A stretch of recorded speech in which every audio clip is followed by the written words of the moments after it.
All reports look good from here in the blockhouse at this time. All aspects of the mission go. T-minus 30 seconds and counting. Apollo 8 coming up on 20 seconds, and you're looking very good.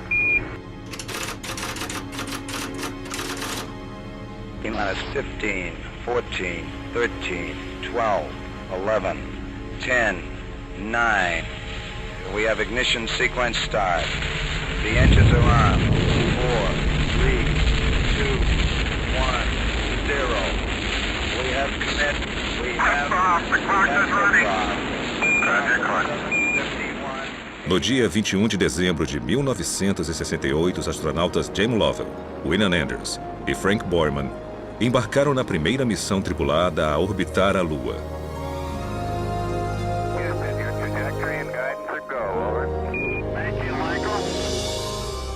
3 dias e quase 400 mil quilômetros depois, a tripulação do Apollo 8 se aproximou do destino.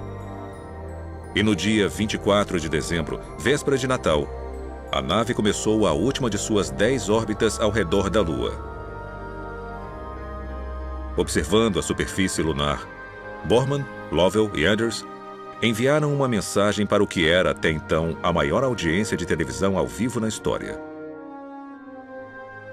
For all the people back on Earth, the crew of Apollo 8 has a message that we would like to send to you. In the beginning, God created the heaven and the earth.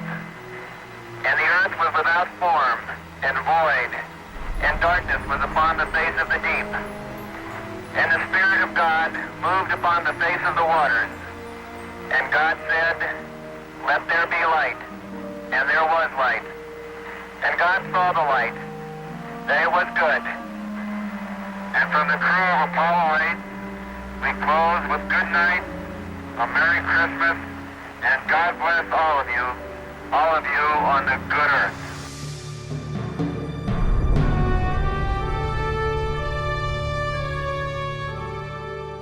Logo após o seu retorno à Terra, perguntaram ao comandante da missão, Frank Borman, por que os astronautas escolheram ler a mensagem de Gênesis. Sua resposta demonstrou sua fé pessoal. Nós queríamos transmitir a nossa sensação de proximidade ao Criador de todas as coisas.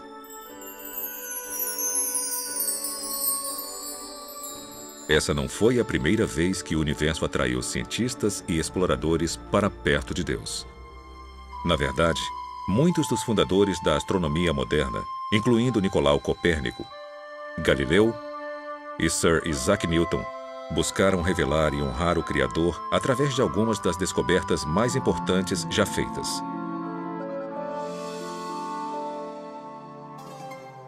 Essa motivação também inspirou Johannes Kepler, o matemático alemão que foi o primeiro a calcular o movimento planetário.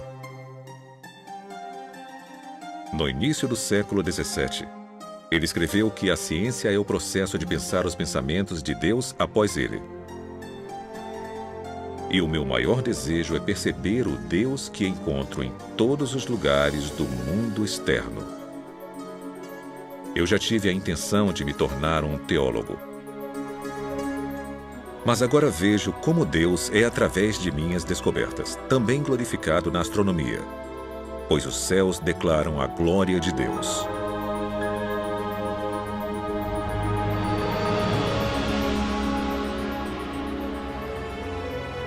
Hoje, mais de 4 séculos após Kepler, o universo continua nos cativando com seu esplendor e design. É um espelho que reflete a maestria de Deus e uma voz que fala claramente toda noite sobre seu caráter e poder. Viajem conosco agora, na asa de algumas das tecnologias mais sofisticadas já criadas. E conforme percorremos distâncias inconcebíveis para observar vistas inesquecíveis, vamos sentir as verdadeiras maravilhas das mãos do Criador e as glórias de seu coração.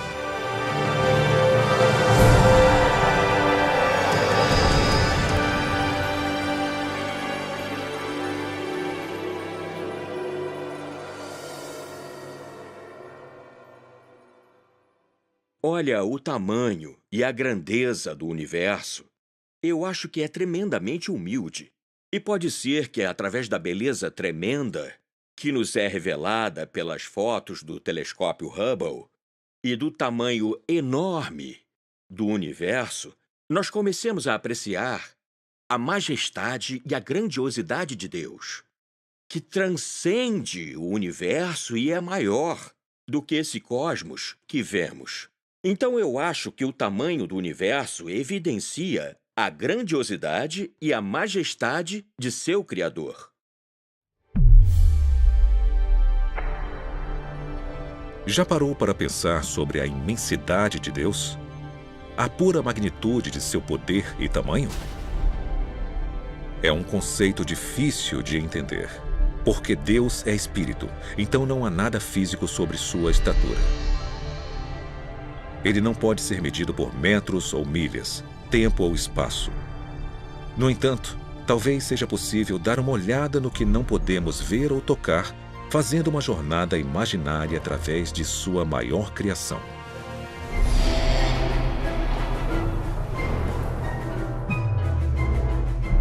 Esta nave vai nos transportar até o limite do universo observável, uma distância estimada de 430 bilhões de trilhões de quilômetros. Vamos viajar na velocidade da luz, mais de 290 mil quilômetros por segundo.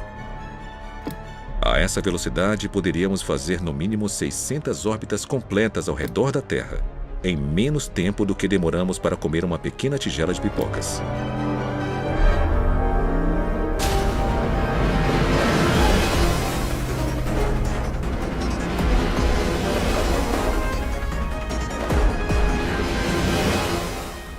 Partimos no dia 1º de janeiro. Viajando rapidamente pelo espaço, chegamos na Lua em menos de 1,3 segundos. Então, 4 minutos e meio depois, passamos correndo por Marte. Continuamos seguindo pelos planetas gigantes gasosos: Júpiter, Saturno, Urano, Netuno. E 5 horas e 20 minutos após sairmos da Terra, chegamos no planeta anão Plutão. Agora vamos ajustar o trajeto para um ângulo quase perpendicular às órbitas planetárias.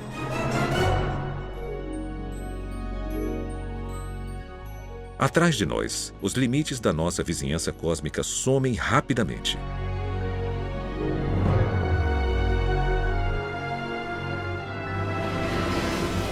Entramos no espaço interestelar, o grande vazio entre o nosso sistema solar e a estrela mais próxima. 1 ano se passa, depois 2, 3, 4 anos. Finalmente, no dia 19 de abril do 5º ano desde a nossa partida da Terra, somos momentaneamente cegados pela luz do sistema Alpha Centauri. 3 estrelas unidas pela gravidade. Elas são as estrelas mais próximas ao nosso Sol. Nós viajamos aproximadamente 41 trilhões de quilômetros, mas estamos só começando. 10 anos-luz da Terra. 2 dúzias de estrelas vizinhas brilham à nossa frente. Uma delas, Tau 7, se parece com o nosso Sol. 100 anos-luz. Nuvens de gás e poeira no braço de Órion da Via Láctea nos cercam. 1000 anos-luz. A elegante forma espiral da nossa galáxia é claramente visível. A Terra está localizada aqui. A Via Láctea faz parte de uma comunidade de no mínimo 40 galáxias, unidas pela gravidade, para formar o que é conhecido como o Grupo Local. Pelo resto da jornada, cada ponto de luz que vemos não é mais uma estrela individual, mas uma galáxia inteira, cheia de bilhões de estrelas.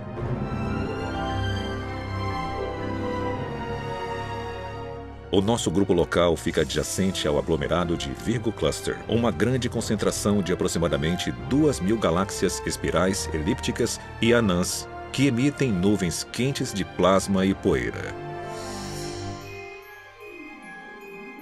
Essa criação espetacular é o coração de uma cadeia de ilhas cósmicas que foram moldadas pela força gravitacional de 40.000 galáxias diferentes.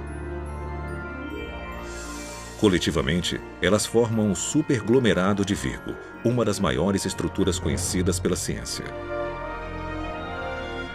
Mas conforme nos afastamos, essa cadeia rapidamente se perde entre várias formações de composição e tamanhos similares.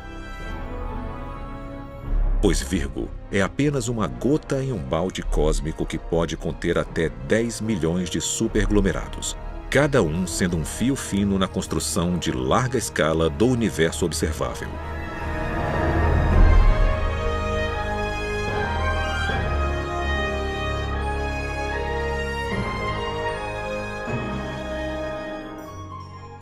A nossa jornada nos transportou para 45 bilhões de anos-luz além da Terra, aos limites externos da descoberta científica. Uma grande teia de fios tecidos por cerca de 2 trilhões de galáxias e por estrelas mais numerosas do que grãos de areia em todos os desertos e praias do mundo. Então, qual é o tamanho de Deus?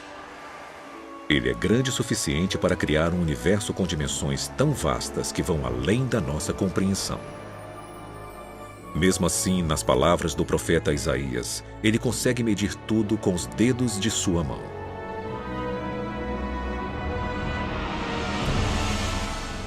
A magnitude do poder e do tamanho de Deus nunca poderá ser calculada pela matemática ou pela física, pois ele é onipotente, eterno e infinito. Mas se explorarmos o cosmos com a mente aberta, sem nos limitar às teorias do acaso cego e da colisão aleatória de átomos, vamos descobrir uma tapeçaria magnífica criada por um artista consumado que trouxe tudo isso à existência a partir de absolutamente nada. Depois revelou vislumbres de sua identidade através da grandeza e do design de tudo que fez. E qualquer um que já tenha olhado para um céu estrelado, as evidências da estatura e do caráter de Deus brilham mais forte do que a luz de 1000 estrelas.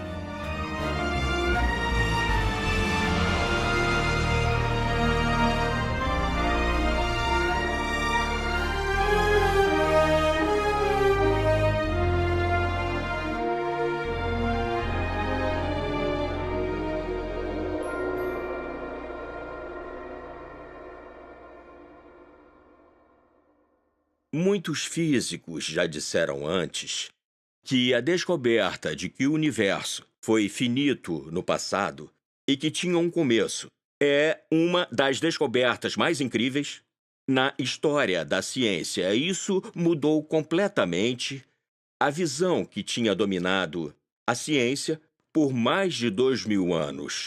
Isso foi escrito em Gênesis, capítulo 1, versículo 1. No princípio, foi Deus quem criou o céu e a terra. E uma das descobertas mais incríveis do século XX da cosmologia foi a confirmação sobre a antiga previsão judaica a respeito do início do universo.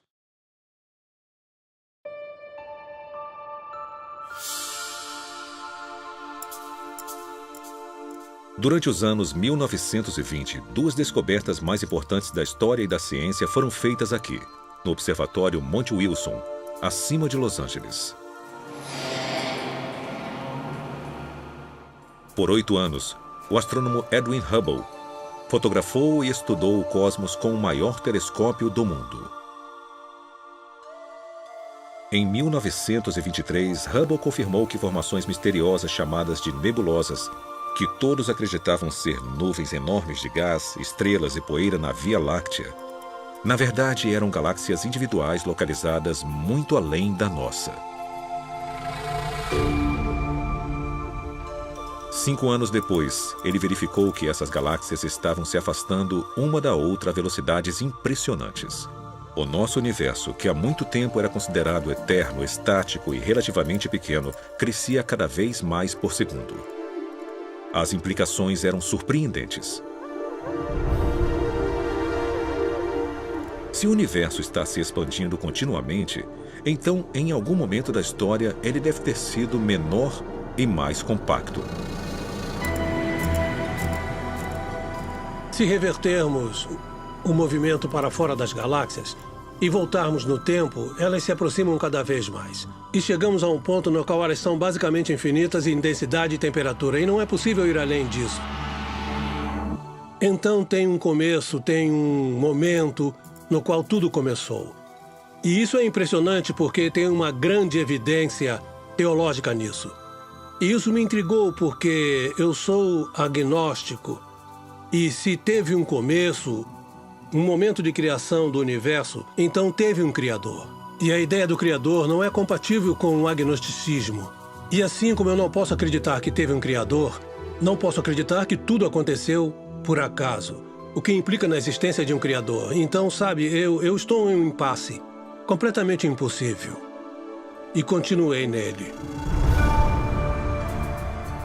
A incerteza de Robert Jastrow foi alimentada por várias descobertas que apontaram que o universo foi criado a partir do nada e era governado por leis de física e química primorosamente calibradas para garantir uma vida complexa.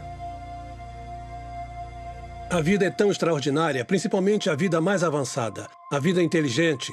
Seres conscientes são um fenômeno. De novo, eu acho qualitativamente difícil de acreditar que isso aconteceu por acaso. Por exemplo, pensa no seu cérebro. Mais de 1 quilo de massa. Ele contém 1 milhão de trilhão de sinapses, pelo que eu me lembro. Circuitos se abrindo e se fechando o tempo todo. É muito mais complicado do que a inteligência artificial mais avançada. E eu acho difícil de acreditar que tudo isso é questão de átomos e moléculas. Então eu tento encaixar no meu conceito de mundo a ideia de que há uma força maior de algum tipo que pode ser chamada de Deus ou de como você quiser. Mas eu não posso aceitar isso. Eu sou o que chamam de materialista na filosofia. Isso não significa que eu gosto de carros grandes. Os meus alunos sempre pensavam isso. Acredito que o mundo é feito inteiramente de substâncias materiais. E quando você especifica essas substâncias, átomos e moléculas, e as leis pelas quais são comandadas, você já fez tudo, não tem mais nada para ser dito ou inserido no seu modelo de universo. E é isso que a minha ciência me diz. E bem, eu fui um cientista a minha vida inteira. Mas isso não me satisfaz. Na verdade, me deixa inquieto. Parece que falta alguma coisa. Mas eu não vou descobrir que coisa é essa durante a minha vida. Robert Jastrow morreu em 2008. Sendo fundador do Instituto Espacial Goddard da NASA e o diretor do Observatório Monte Wilson, ele ajudou a popularizar a astronomia ao redor do mundo. Em seu livro best-seller Deus e os Astrônomos, Jastrow descreveu o conflito filosófico entre o materialismo científico e as provas de um universo que teve um começo. Em vez de desmentir a existência de Deus, os astrônomos podem estar encontrando mais provas circunstanciais de que Deus existe, de que o universo começou repentinamente em um ato de criação. Para o cientista, que viveu com a sua fé no poder da razão, a história termina como um pesadelo. Ele escalou as montanhas da ignorância, está prestes a conquistar o pico mais alto, e conforme sobe a última rocha, é recebido por um grupo de teólogos que está lá há séculos.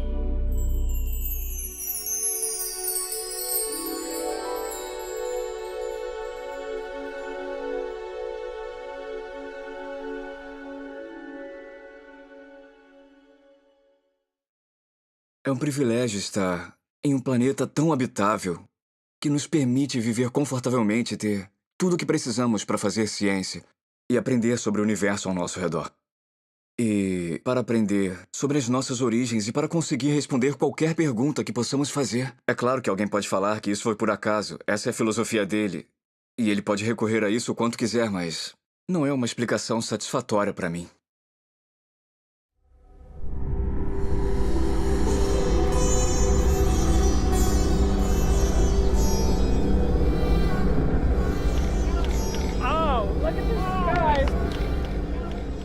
Isso começou com uma experiência em 1995. Eu fui observar o eclipse total do Sol na Índia. Foi meu primeiro eclipse total do Sol, foi um evento espetacular. Foi uma experiência emocionante.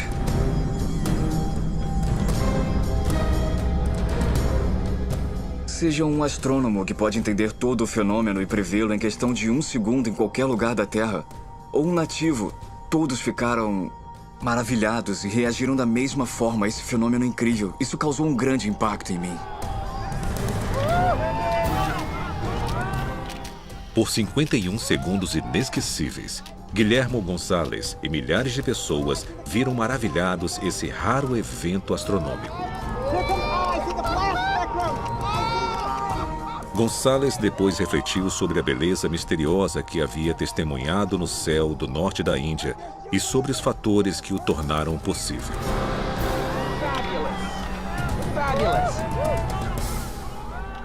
As exigências para produzir um eclipse total do Sol são um corpo luminoso, no nosso caso o Sol, um corpo eclipsante, no nosso caso a Lua, e uma plataforma de observação, no caso a superfície da Terra, e todos precisam estar em linha reta no espaço. O tamanho aparente da Lua no céu tem que ser quase exatamente igual ao tamanho aparente do Sol no céu, os dois com cerca de meio grau.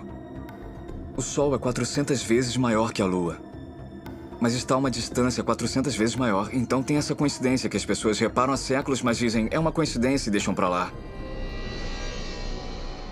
O melhor lugar em todo o sistema solar para ver eclipses solares é a superfície da Terra.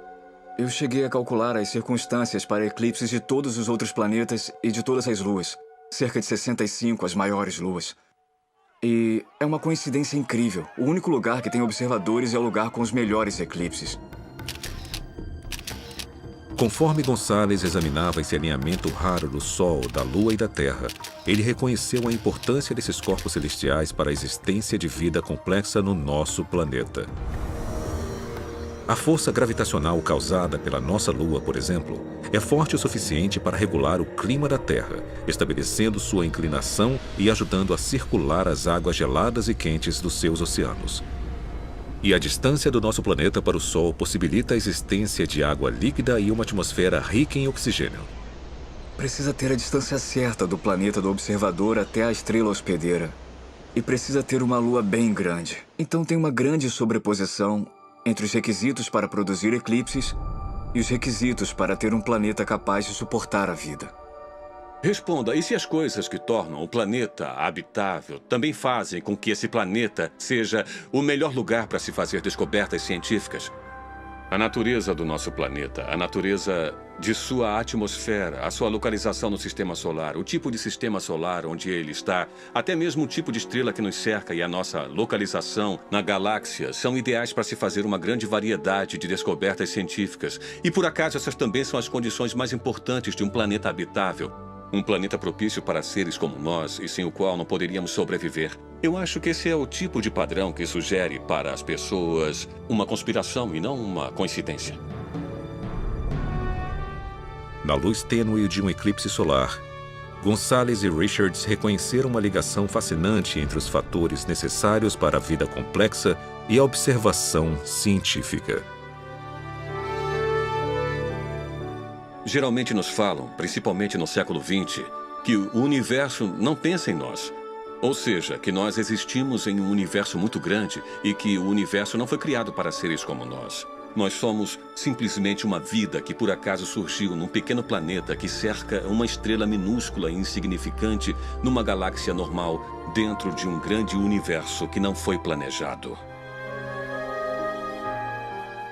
O nosso argumento sugere uma ideia completamente diferente. Sugere que o universo foi planejado, que o universo existe por um propósito. E esse propósito não é simplesmente para que seres como nós existam, para que possamos nos ampliar além do nosso lar pequeno e paroquial, para ver o universo como um todo, para descobrir o universo e, na verdade, talvez para considerar se esse universo aponta para algo além de si mesmo.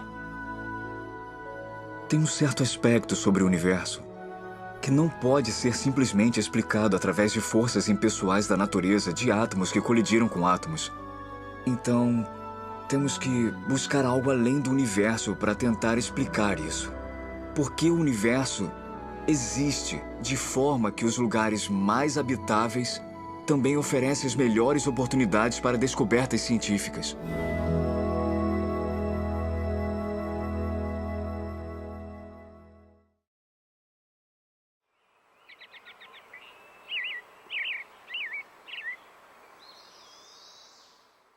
Nós criamos um mosaico do Sistema Solar usando fotos que tiramos com a Voyager e o colocamos na parede do auditório. E tinha uma corda de veludo na frente dele, mas as pessoas sempre se aproximavam e queriam tocar a Terra. Elas apontavam e falavam: "Estamos aqui, você está aqui, é aqui que estamos." E tocavam. E não importava quantas placas de não toquem colocávamos, as pessoas sempre queriam se aproximar e tocar a Terra. Então, como resultado, bem, eu não sei quantas vezes aquela foto foi substituída, mas ela sempre ficava com furo e aquela foto, em especial, precisava ser trocada.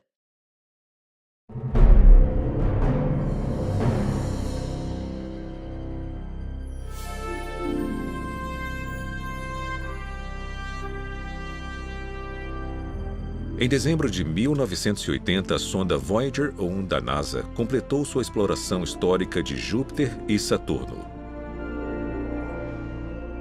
De todos os aspectos, a missão foi um grande sucesso. Por mais de 20 meses, a sonda não tripulada analisou e fotografou os 2 maiores planetas e suas luas, revelando uma variedade de informações sobre esses mundos misteriosos. 10 anos depois, conforme a Voyager se preparava para deixar o Sistema Solar, o astrônomo e especialista da missão Carl Sagan pediu uma última série de fotos que incluísse o planeta Terra.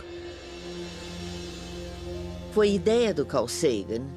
Ele queria dar ao público uma foto de quão pequeno e isolado é o planeta Terra. Então, por fim, criamos o que chamamos de sequência, que é uma série de comandos da câmera.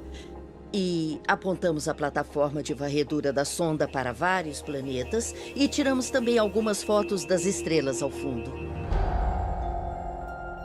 Em 14 de fevereiro de 1990, as câmeras de alcance curto e longo da Voyager capturaram esse mosaico do Sistema Solar. Uma das imagens era uma vista da Terra envolvida por um raio de luz. O nosso planeta, 5,95 bilhões de quilômetros de distância. É só um pequeno pixel brilhante. Não dá para ver os continentes ou oceanos. Sabe, a nossa casa está tão distante daqui. O pálido ponto azul conquistou a imaginação do mundo. E em 1994, Carl Sagan compartilhou suas reações à foto durante uma palestra na Universidade Cornell. Nós vivemos em um planeta insignificante, de uma estrela monótona perdida em uma galáxia que repousa em algum canto esquecido do universo, no qual há mais galáxias do que pessoas. Mas considerem de novo aquele ponto. Ele é aqui. É o nosso lar. Somos nós. Nele, todo mundo que você conhece, todo mundo que você já ouviu falar, todo ser humano que já existiu e viveu sua vida. O conjunto de nossas alegrias e sofrimentos, todo herói e covarde, todo camponês e rei, todo casal jovem apaixonado, toda mãe e pai, toda criança esperançosa, todo inventor e explorador, todo professor de moral, todo astro, todo líder supremo, todo santo e pecador na história da nossa espécie. Todos viveram lá, em um grão de poeira suspenso em um raio de sol. A Terra é um palco muito pequeno, em uma grande arena cósmica. Nossas posturas, nossa suposta importância, a ilusão que temos de uma posição privilegiada no universo, são desafiados por esse ponto de luz pálida. O nosso planeta é uma partícula solitária em uma grande e abrangente escuridão cósmica. Em nossa obscuridade, em toda essa grandeza, não há indícios de que chegará ajuda de outro lugar para nos salvar de nós mesmos. Parafraseando, Sagan diz que isso mostra a nossa insignificância cósmica.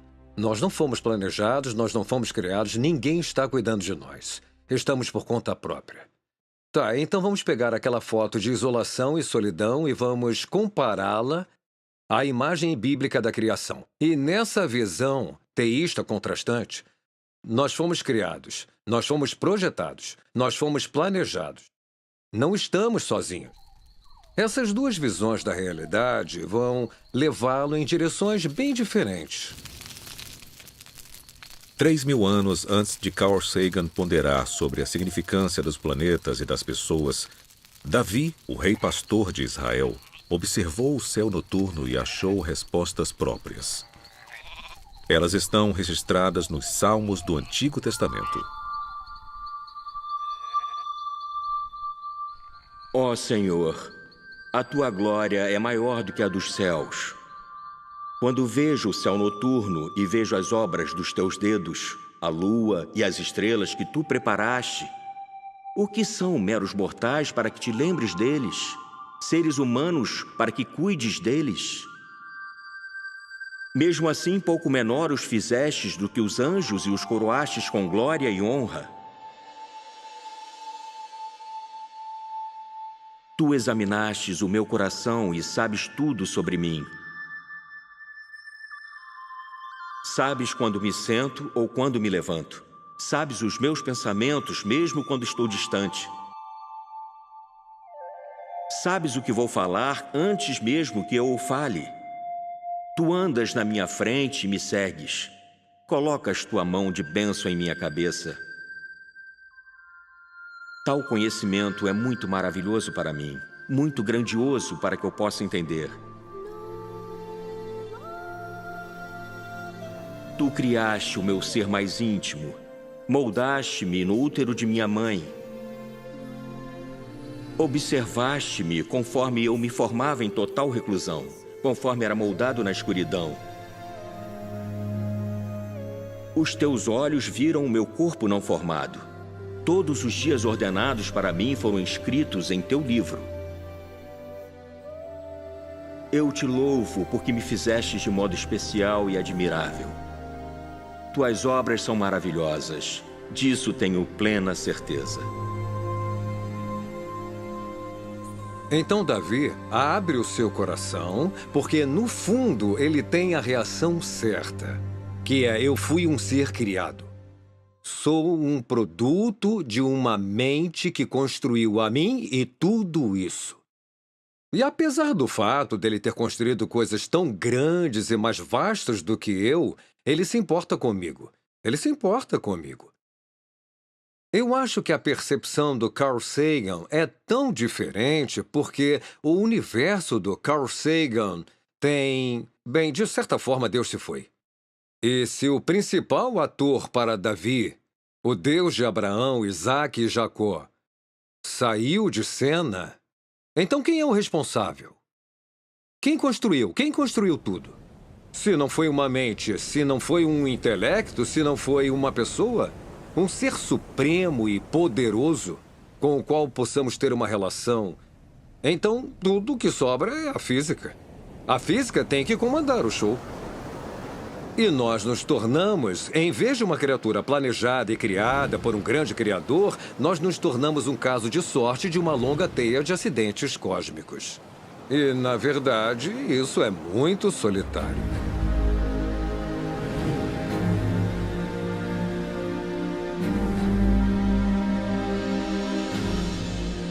Então, como devemos interpretar o pálido ponto azul e os passageiros que o chamam de lar?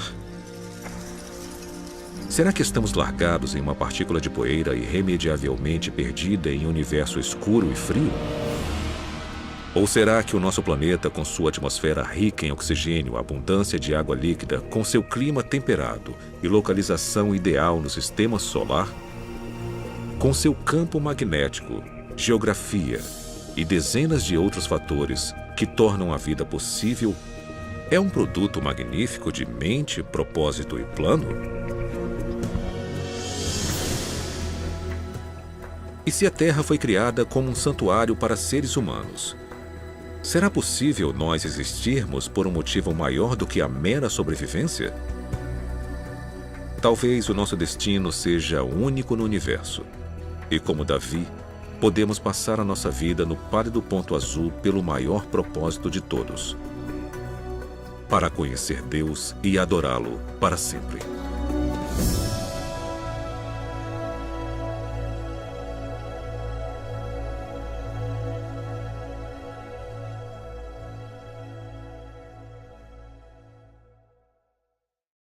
Deus, como nosso Criador, Ele tem uma infinidade de formas possíveis para se comunicar conosco.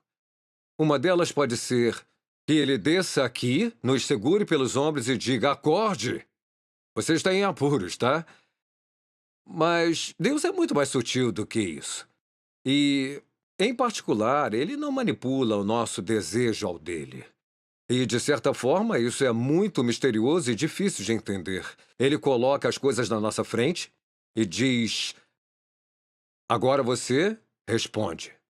Então, provavelmente, para mim, a forma mais eficaz que Deus tem para se comunicar comigo, além da Bíblia, é através do mundo que Ele criou e da beleza no mundo que Ele criou. Eu acho que Deus fez o que podia para se comunicar conosco através de sua dimensão artística.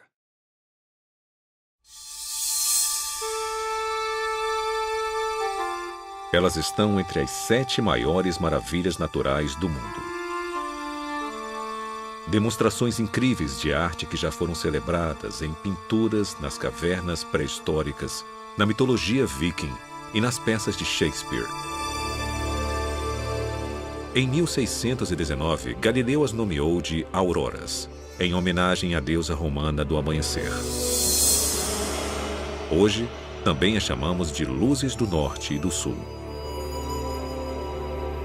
No brilho etéreo desse fogo celestial, a beleza, o mistério e maravilha, tão evidentes através do universo, iluminam o céu polar desde a Islândia até a Antártica. Você fica intrigado com isso, fica curioso com isso. É lindo, é sutil, é interessante. Todas essas coisas se despertam. Uau! Então esse uau estimula o porquê, né? Por que aquilo está ali? O que está fazendo? O que causa isso?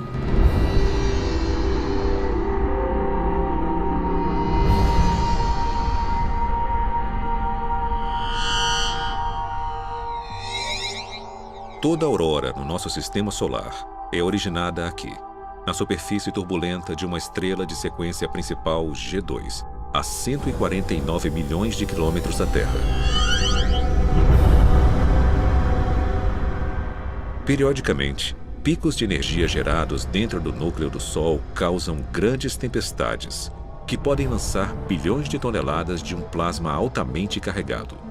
Grande parte dele vai em direção à Terra em um percurso de colisão. Nós somos banhados o tempo todo pela radiação do nosso vizinho grande e quente. E nós somos feitos em parte de moléculas delicadas como o DNA, que não gostam de ser atingidas pela radiação ionizante. Sem precauções, esse vento solar pode destruir rapidamente a nossa atmosfera, ferver os oceanos e devastar todas as formas de vida. Por sorte, somos protegidos dessas catástrofes por uma provisão impressionante. Debaixo da crosta e do manto do nosso planeta, uma camada de ferro, níquel e enxofre derretidos, com uma grossura de 2.400 quilômetros, flui constantemente ao redor de um núcleo de ferro sólido. Esse movimento produz um campo magnético que irradia do núcleo da Terra através dos polos e milhares de quilômetros pelo espaço. Quando o plasma atinge esse campo, grande parte das partículas letais são desviadas antes de chegar à superfície da Terra. mas algumas são atraídas até as linhas do campo magnético e são canalizadas diretamente para os polos norte e sul.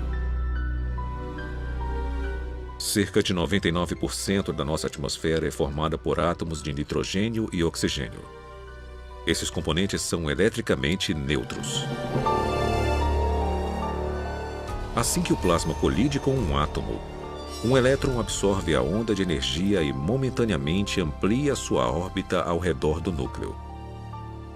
Então essa partícula supercarregada volta à posição e ao tamanho normais, liberando um único fóton, uma pequena onda de luz colorida. O processo é repetido pelo céu noturno.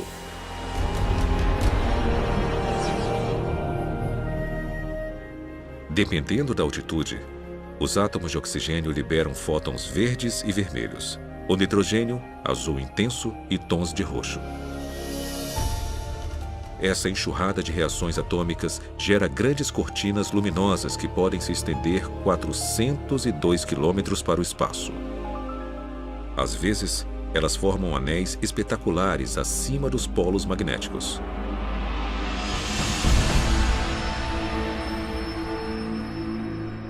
Ao orbitar a Terra na Estação Espacial Internacional, astronautas fotografaram as auroras e revelaram o seu esplendor misterioso, de formas nunca antes vistas. Essa beleza fala conosco eloquentemente sem dizer nenhuma palavra. Eu acho que a aurora por si só é um cartaz lindo e brilhante balançando.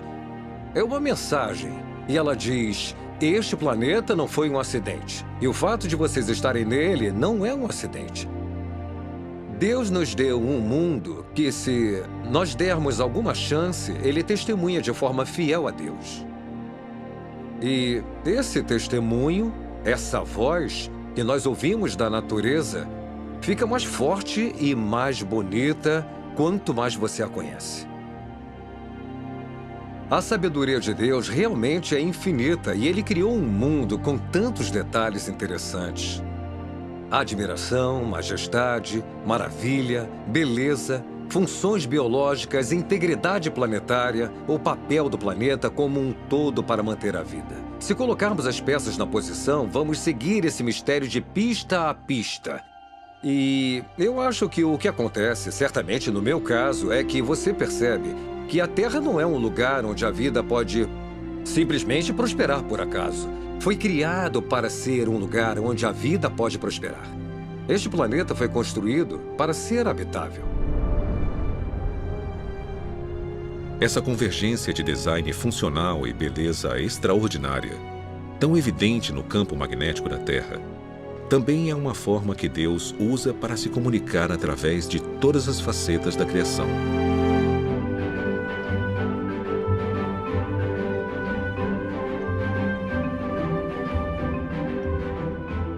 Primeiro, ele captura nossa atenção com artes de tirar o fôlego, pois o mundo natural é uma galeria cheia de obras de arte, cada uma com seu significado e revelação. Depois, se buscarmos entender com afinco os como e porquês do cosmos, ficamos frente a frente com o Criador de tudo. O artista e engenheiro eterno que criou as maravilhas físicas que enchem os nossos olhos, inspiram os nossos corações e garantem a nossa sobrevivência no terceiro planeta depois do Sol.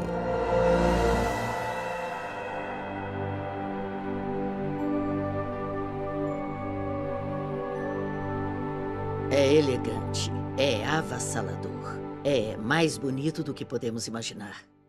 A criação faz mais sentido para mim porque explica os padrões que vemos no universo e explica a origem da vida como sendo devido a uma inteligência que criou uma beleza e complexidade que não podemos encontrar em nenhum lugar. Acho que quanto mais aprendermos, mais complexas as coisas vão ser. Mas, ao mesmo tempo, eu acho que vamos encontrar os princípios subjacentes que nos farão ter uma visão da mente do Criador. E quanto mais aprendemos sobre isso, mais incrível vai ficar.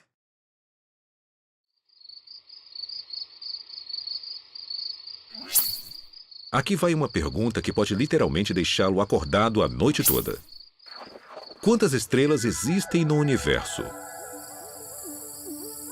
Em uma noite de céu limpo no deserto sem um telescópio, podemos ver cerca de 5.000 estrelas individuais. Todas elas estão localizadas na Via Láctea, uma galáxia espiral relativamente típica, com uma população estelar entre 100 bilhões e 400 bilhões de estrelas. E a Via Láctea é só um pontinho no universo observável, que possui uma quantidade estimada de 100 bilhões até talvez 2 trilhões de galáxias ao todo. Agora, vamos fazer as contas. Usando estimativas conservadoras, vamos multiplicar 100 bilhões de galáxias por 10 bilhões de estrelas por galáxia. O resultado é impressionante. 1 bilhão de trilhão de estrelas. E lembrem que é uma estimativa mínima.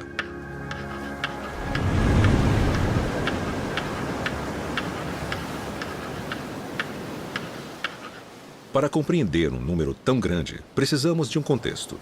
Então vamos tentar isso. Há aproximadamente 135 mil grãos em 16 metros cúbicos de areia e 235 milhões em 28 mil centímetros cúbicos. Mesmo que seja quase impossível determinar a medida exata, os geógrafos estimam que haja aproximadamente 320 mil quilômetros de costa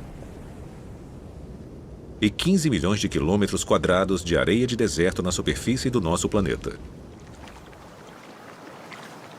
Usando estimativas como essas, os pesquisadores da Universidade do Havaí calcularam que, em todos os desertos e praias do mundo, há cerca de 7,5 vezes 10 elevado a 18, ou mais de 7 bilhões de grãos de areia individuais. De novo, uma estimativa como essa é só uma suposição. Então, considerando a dificuldade de realmente contar areia, vamos aumentar o cálculo havaiano por um fator de 10. Com isso, você conseguiria construir muitos castelos, mas é apenas uma fração do número total de estrelas. Porque quando comparamos as estimativas de areia às estimativas de estrelas, o número de estrelas excede o número de grãos de areia por pelo menos de 10 a 1. Mas talvez essa não seja a parte mais incrível desta história. Porque um único grão de areia, com um diâmetro de 1 milímetro, contém aproximadamente 500 bilhões de átomos individuais. Há mais átomos em um grão do que a quantidade total de grãos de areia na Terra, ou de estrelas em 1 bilhão de galáxias como a Via Láctea.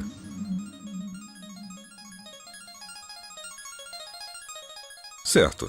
Antes de desligarmos a calculadora, uma dose final de números altos.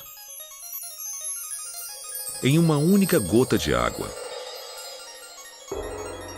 há cerca de 1,7 bilhões de trilhões de moléculas de H2O individuais. Ou seja, em algumas gotas grandes, o número total de moléculas pode superar o número total de estrelas em todo o universo.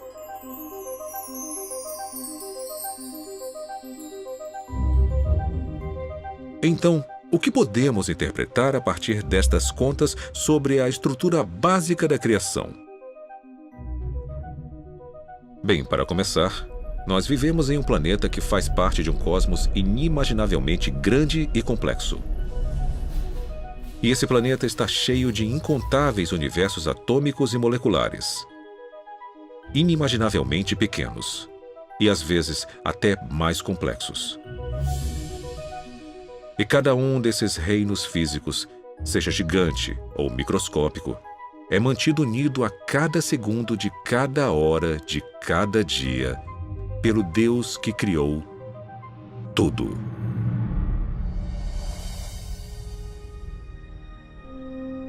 Lembrem disso da próxima vez que forem procurar escaravelhos no deserto do Saara. ou quando forem acampar na América do Sul, sob o brilho surpreendente da Via Láctea. Ou quando estiverem no quintal, vendo o cachorro molhado lançar 10.000 universos líquidos em uma tarde de sol.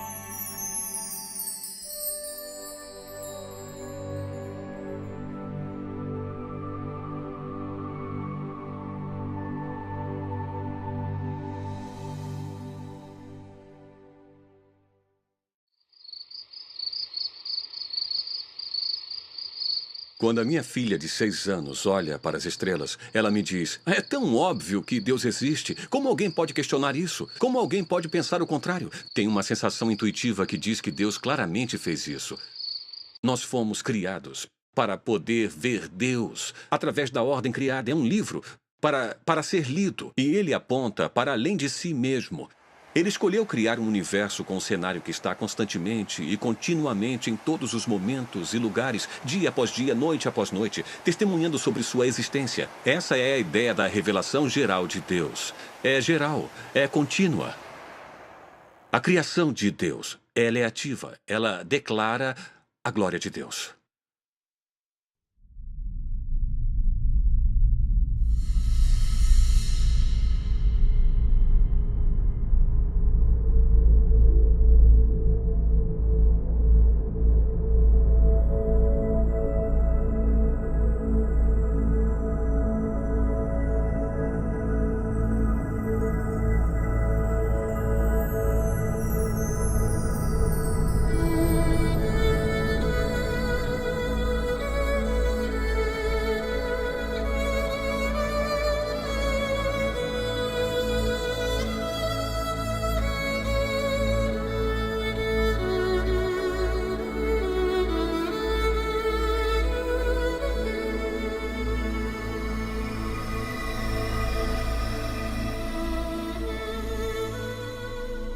Os céus declaram a obra de Deus. O firmamento proclama a obra de suas mãos. Dia após dia, eles fazem sua declaração. Noite após noite, eles revelam sabedoria. Eles não usam palavras, não escutamos nenhum som deles. Mas sua voz é ecoada para toda a terra, suas palavras até o fim do mundo. Levante os olhos e olhe para o céu. Quem criou tudo isso? Ele que traz os astros um por um. Ele determina a quantidade de estrelas e chama todas por nome. Grande é o nosso Senhor e poderosa é a sua força. Sua compreensão é infinita.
O Senhor é o grande Deus, o grande Rei acima de todos os deuses. Em suas mãos estão as profundezas da terra, e os picos das montanhas pertencem a ele. O mar é dele, pois ele o criou, e suas mãos formaram a terra seca. Todas as nações são apenas uma gota em um balde. Não são nada mais do que poeira nas balanças.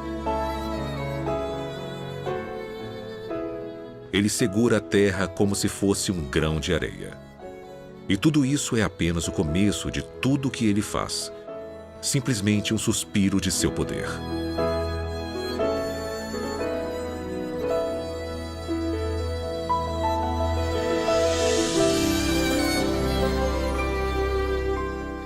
venha ver as obras de Deus, que é incrível em seus feitos. Ele espalha as luzes do norte em espaços vazios. Ele suspende a terra acima do nada. Ele marca o horizonte no rosto das águas, para haver um limite entre luz e escuridão.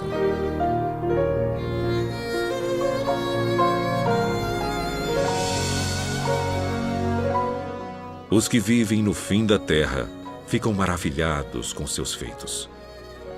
Desde onde o sol nasce até onde se põe, tu inspiras gritos de alegria.